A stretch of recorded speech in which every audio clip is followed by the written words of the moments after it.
اصل میں آپ حضرات کو یہ پتہ ہونا چاہیے کہ جیسے سنیوں میں بہت لوگوں نے باتیں گھڑی ہیں. ایک کتاب ہے جس نے شیعہ مذہب کو برباد کر دیا, صاف کہتا ہوں, وہ سلیم ابن قیس الہلالی کی کتاب ہے, جس کو کہتے ہیں کہ وہ حضرت علی ان کا صحابی تھا. جب حجاج وغیرہ نے پکڑنا شروع کیا, چھپ گیا اور جا کے ایک شخص ابان کے پاس چھپا رہا ساری زندگی, اور مرنے کے وقت کہنے لگا یار میرے پاس ایک امانت لے گی, وہ کتاب دے گیا. پتہ نہیں اس نے دی ہے یا نہیں, ابان نے. اب ابان کے بارے میں آپ علامہ خوئی کی موج مرساری دیکھ رہے راوی, یہ جھوٹے راوی, سارا فساد اس ابان نے ڈالا ہے کہ اپنی طرف سے ایک کتاب کر کر سلیم کے نام لگا دی, یا سلیم جھوٹ بول گیا. اس کے علاوہ دنیا میں یہ ظلم کہیں نہیں ہے. یہ جتنی باتیں نا آپ کتابیں نکلوا کر ثابت کریں شیعہ علماء اپنی کتابوں سے کہ یہ راوی سچا ابان جس نے یہ کتاب پھیلائی, سارے ظلم کے انہوں نے یہ کیا, حضور کے بعد یہ کیا. تو خدا کے لیے شیعہ حضرات بھی توبہ کر دیں, یہ ظلم ان کی کوئی نہیں دیکھے, نہ سنی یہ اپنی طرف سے باتیں گھڑیں, یہ بھی موقع پر نہیں تھی. جو بات دلیل سے ثابت ہوتی ہے اس کو لے لیں.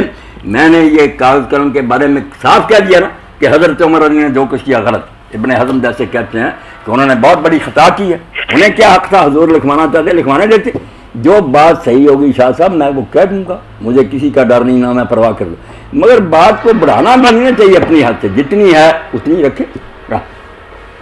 علامہ صاحب بات یہ ہے آپ دیکھیں نا کہ جو مشہور اس وقت صحابی تھے, حضرت سلمان فارسی, حضرت ابو ذر غفاری, حضرت بلال, حضرت عمار بن یاسر, حضرت ابو ایوب انصاری, حضرت مقداد اور حضرت شعیب, حضرت علی علیہ السلام, یہ جو ہے نا اس میٹنگ میں شامل نہیں تھے جس وقت یہ شکیفہ جو ہے نا وہ شکیفہ میں یہ جو میٹنگ ہوئی تھی خلافت کی. تو پھر حضرت علی علیہ السلام نے جو ان کی بیعت وغیرہ نہیں کی تھی, یہاں تک کہ آپ کی جو دو تین میں نے سیڑھیاں سنی ہیں جس میں آپ نے کہا ہے کہ جی عمر جو ہے وہ آگ لے کے آپ کی بیٹی کے دروازے پر آئے تھے اور وہ دروازے کو دھکا دیا تھا, ان کا بازو ٹوٹ گیا تھا, بچہ شہید ہو گیا تھا. آخر یہ سارا چکر پھر کیوں ہوا؟ یہ شاہ صاحب آپ نے اچھا کیا, میری بات کو دنیا میں بہت شیعہ حضرات نے بگاڑا, سنی میرے خلاف فتویٰ آپ تیار کر رہے ہیں. حالانکہ میں نے جب یہ بات بیان کی اس کا سیاق اور تھا, میں نے یہ نہیں کہا تھا کیسا ہوا, نہ میں اس کا قائل ہوں. اگر ہوا ہوتا سلیم بن قیس جس کا میں دیکھا اس کی جھوٹی کتاب کے علاوہ یہ باتیں ہوتی تو میں حضرت عمر کو حضرت عمر کیوں کہتا, میں آپ سے پہلے بڑھ کر اس کو برا بلا کہتا. یہ سارے قصے کے دروازہ توڑا گیا, آگ لگائی گئی پیٹ پر, یہ جعلی لوگوں کی روایت ہے. شیعوں کی بھی میں نے دیکھ لی, ان کے بھی کوئی اس کے معتبر راوی نہیں, بنائی ہوئی بات ہے, ایسا کوئی قصہ نہیں ہوا. اور جو میٹنگ کی آپ بات کریں, میٹنگ تو کسی نے بلائی نہیں. حضرت ابوبکر عمر نے کوئی کٹ کیا ہوتا خلافت کے لیے تو ضرور ان کو بھی بلاتے. ہنگامی حالات ایسے پیدا ہو گئے کہ لوگ سارے حضور کے کفن دفن میں لگے ہوئے تھے. اب وہاں ثقیفہ بنی ساعدہ میں انصار جمع تھے, کوئی وہ بھی سازش نہیں تھی, وہ سردار سے حضرت صاحب مدینے والے اکٹھے تھے کہ حضور کا انتقال ہوگا, صدمے سے بیٹھے تھے. وہاں یہ بات چھڑ گئی اور چھڑنی فطری تھی کہ حضور کے بعد اب کیا انتظام ہوگا, اور شاید کوئی منافق بھی گھس گیا ہو کہ خانہ جنگی کرا دیں. وہاں بات چل گئی کہ مدینے والوں سے زیادہ حق کس کا ہے, ان کا شاعر ہے, انہوں نے حضور کا ساتھ, باتیں بھی ٹھیک تھیں, ساتھ بن عبادہ سے زیادہ قابل کون ہے, اس کے حق میں ہوگا. حضرت ابوبکر عمر نے کوئی میٹنگ نہیں بلائی, انہیں تو خبر ملی کہ وہاں یہ اکٹھ ہے. انہوں نے پہلے کہا بھی یہ شاہ صاحب روایتیں دیکھ لیں کہ یا کام کر یار, ہم حضور کے کفن دفن میں مشغول ہیں, کیا تو آوازیں دیتا. اس نے کہا نکل آؤ, کفن دفن سے پہلے خانہ جنگی ہو جائے گی. جب گئے تو گرما گرمی تھی, وہ لوگ کہہ رہے تھے اگر ہماری خلاف نہ مانے شہر سے نکالو, انہیں جنگ برپا ہو جائے گی. بڑی مشکل سے قابو پایا. اور حضرت عمر خود کہتے ہیں کہ جو ابو بکر کی بیعت کی طرح بیعت کرے کہ مشورانہ مسلمان, اس کی گردن اڑا دو. وہ ہم حضرت عمر کہتے ہیں حالات ایسے بن گئے کہ اگر ہم وہاں طے کر کے نہ اٹھتے جنگ برپا ہوگی. وہ انصار اپنے جگہ جم گئے تھے. وہ آپ ساری تقریر پڑھیں, اس کو ماحول میں دیکھیں, پتہ چلے گا کہ وہاں آگ لگ گئی تھی.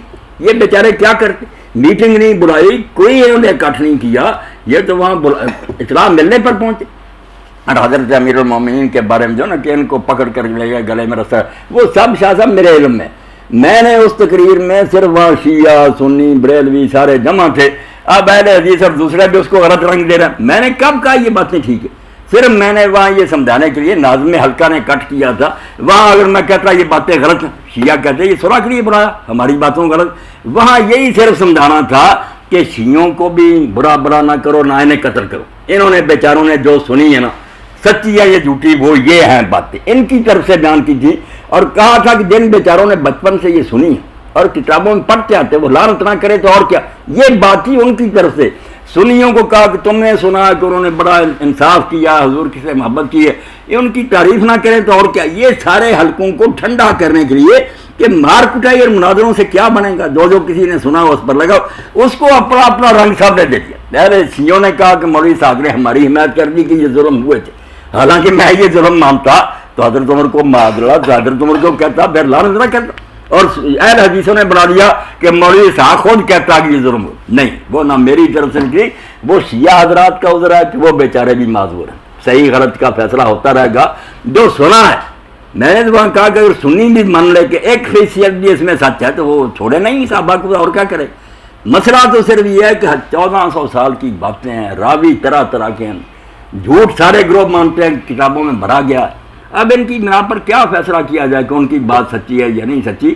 میں نے صرف خون خرابہ روکا کہ جس جس بات کو صحیح سمجھے وہ اپنی جگہ مانے، جس کو سمجھ آئی ظلم کی ہے وہ برا کیا، دوسرا سمجھ نہیں ظلم کی محبت.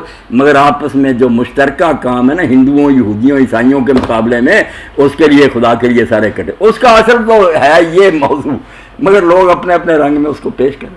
اب شاہ صاحب بتائیں نا، میں نہیں کہتا کیسے ظلم ہوئے ہیں، نہ کسی نے حضرت امیر کو کھینچا. وہ کتابوں میں تو لکھے ہوئے نا، ایک کتاب نہیں، یہ تو بہت سی کتابوں میں یہ کسی نہیں، وہ نقل در نہ کرے نا شاہ صاحب. ایک بات ہے بخاری نے لکھی، وہ بے شک پھر 1000 کتاب میں نقل ہو، وہ 1000 نہیں بن جاتی. اس کا سورس جو ہے نا، منبع جہاں سے شروع ایک ہے. یہ باتیں ہیں جو آپ لکھنے ابن کتابہ نے لکھی ہے، دوسرے تبری نے، کسی نے صرف اتنا ہی لکھا کہ دھمکی دی آگ لگا دیں گے، کسی نے کہا دروازے گرائے. اب دیکھنا تو شاہ صاحب یہ آپ بھی کوشش کریں، اپنے شیعہ دوستوں کا میرا سلام پہنچائیں کہ وہ اپنی کتابوں سے نکال دیں کوئی صحیح سند کہ یہ چیز ہوئی ہے. پھر میں کہوں گا یہ ٹھیک ہے، یہ بیچارے اپنی جات بانت کرتے رہے. مگر جب ان کے پاس بھی کوئی صحیح سند نہیں تو خدا سے ڈرنا چاہیے کہ یہ اگر ان کو لعنت کرنا ہے اور وہ انہوں نے ظلم نہ کیا ہو، ان کا انجام کیا ہوگا. اس لیے آپ تحقیق کریں. میں یہ نہیں کہتا غلط ہے، یہ نہیں، کتابیں نکالیں، اس میں راوی دیکھ لیں، اگر صحیح راوی ملیں تو انشاءاللہ اگلی نشست میں آپ پہنچائیں، میں غور کروں. اگر وہ صحیح ہوں گے دلیری سے کہہ دوں گا کہ یہ باتیں ان کی ٹھیک ہیں، بھائی آپ آرام سے بیٹھیں. ایک علامہ